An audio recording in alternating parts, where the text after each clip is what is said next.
Hello, hello, hello. Look who's back again, back so soon. I am sorry that I am obnoxiously close to the camera. I do not have a light yet, so I am using it set up where there's like a lamp under my phone, and it's a whole ridiculous thing. I also don't have a tripod or a microphone, but I ordered a tripod and I'm trying to figure out what microphone to get. A lot of people say the Yeti, but it's too big and clunky. I thought I would make a video in a soft-spoken voice about racing mind. My racing mind has caused me many sleepless nights. It has caused a lot of anxiety.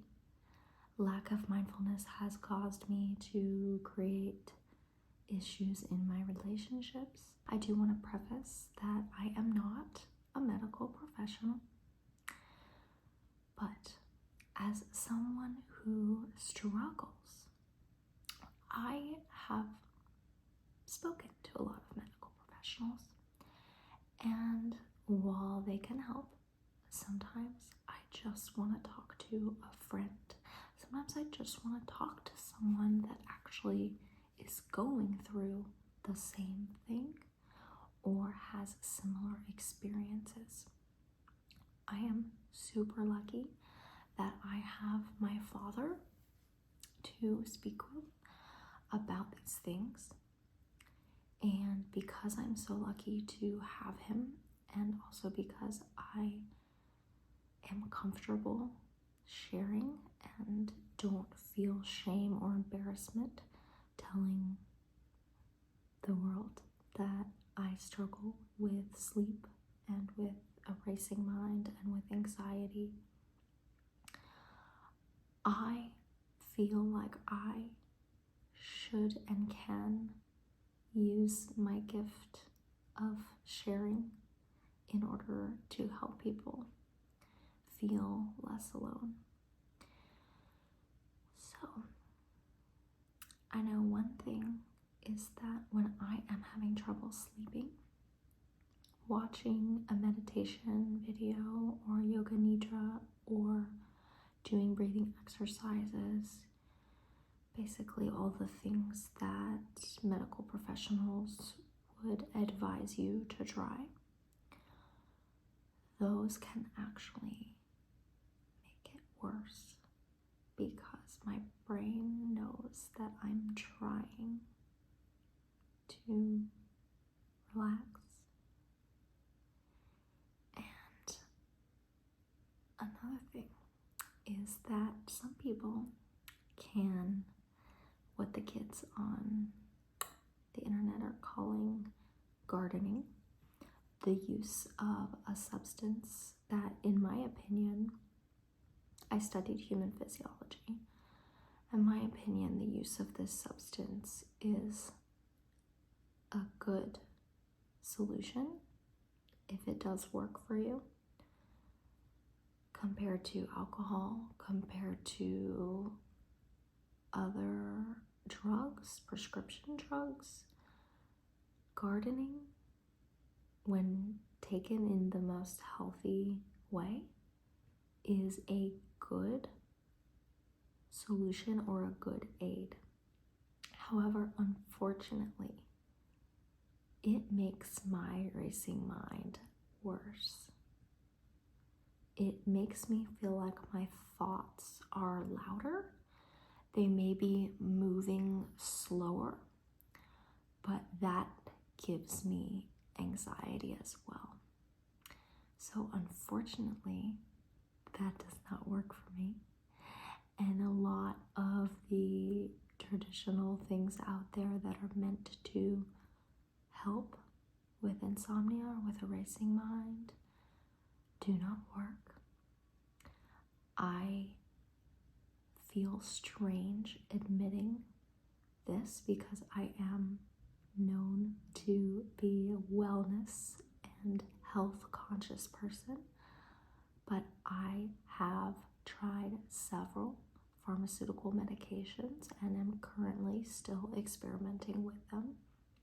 to help with my insomnia that is not physical. In other words, there's no physical markers, nothing in my blood work, no tests that can show that there should be any reason why I'm having trouble. It simply seems to be in my control and a product of my mind. It's all in my head, so to speak. And I think it's genetic. I didn't really ever think about sleep until I went to college. When I was living at home with my parents before college, I never thought about it. My room was my sanctuary. My bedroom was a quiet space. I never worried about sleep, noises. I knew I was a light sleeper, but I just never had any problems. But when I went to college and had roommates for the first time and was awoken by various activities happening, I became very anxious when it came to my environment, my sleeping environment. I slept every single night of college with earplugs, an eye mask, and a pillow over my head. And I felt like if I didn't have those things, then I wouldn't be able to sleep. And from there on out, it's just gradually become a more prominent issue in my life. 2 years ago, roughly, is when I had my first real experience with insomnia.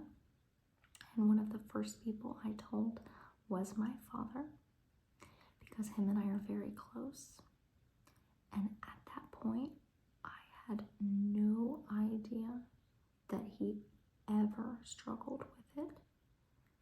And when I told him, he told me that insomnia and the exact same type of insomnia that I was experiencing was the main struggle of his entire life.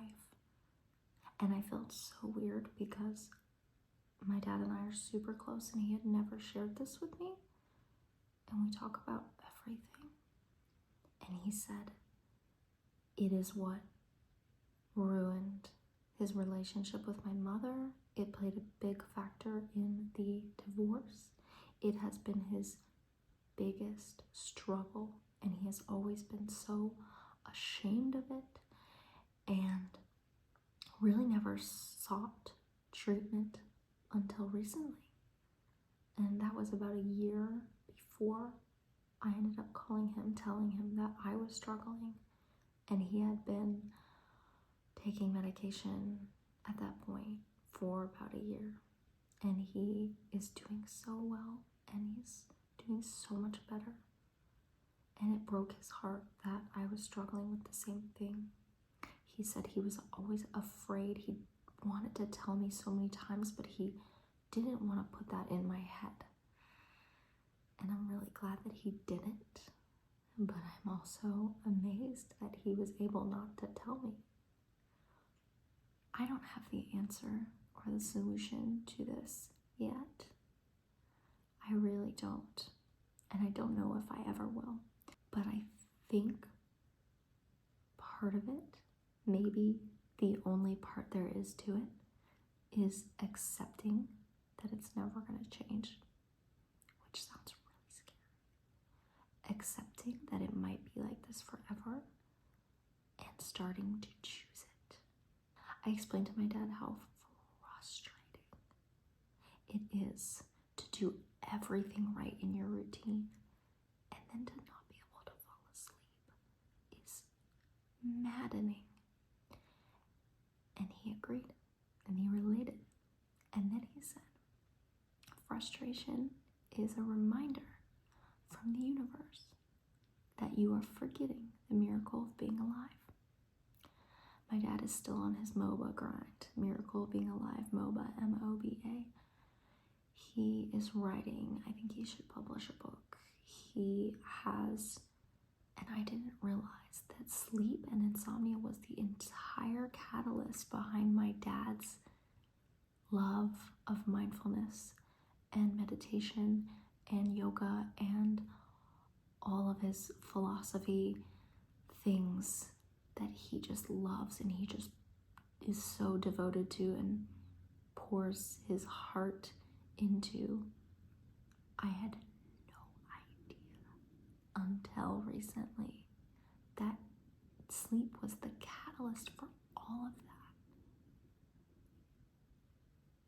So I guess if I were talking to myself who couldn't sleep in the night, I would tell myself to get up, go do something you love, write, make music, paint, make a video, watch videos, just enjoy being alive. Have pleasure. Do something that gives you pleasure. If you liked this video, please let me know. If I said anything that resonated with you, please leave a comment. If you watched the video all the way, thank you. I want to know that you're here, so please let me know that you're here, and I will see you